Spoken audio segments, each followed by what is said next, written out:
Yeah, Jeffrey, go ahead. Let's be clear also about what's going on here. The theme here is, I'm Donald Trump, and I'll protect you from the scary black people.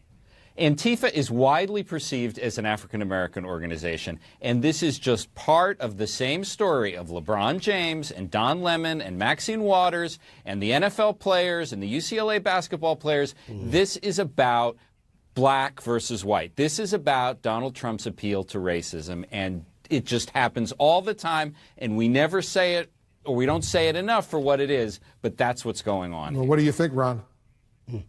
Well, look, I don't disagree, but I would frame it more broadly. I mean, I think, Trump basically has portrayed himself from the beginning as kind of the last line of defense for his supporters against all the forces that he suggests are trying to take America away from them. And sometimes it is coastal elites, like his attack on Google this morning, and sometimes, often, it is minority leaders, like all the attacks that Jeffrey mentioned. The key, though, is, and what he said to the evangelical leaders really fits into this, I think, is that he is presenting himself, in effect, as a wartime president for red America, only the war is largely against blue America. I mean, we've had presidents who've been accused of slighting voters outside of their base before. Trump, I think, really is the first one who actively kind of tries to demonize the voters and the parts of the country outside of his base as a way of consolidating and mobilizing his own supporters. A division is essential. It is integral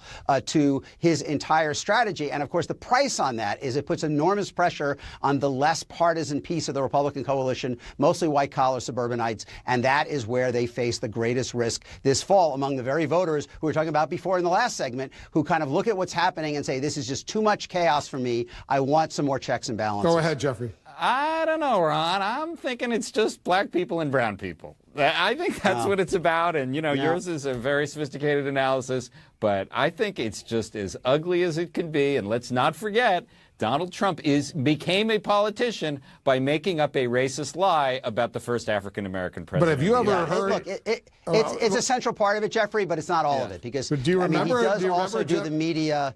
I was just going to say, Jeffrey, you remember a time when a president warned of violence on the streets if his party loses? No. Beats me. I can't remember it.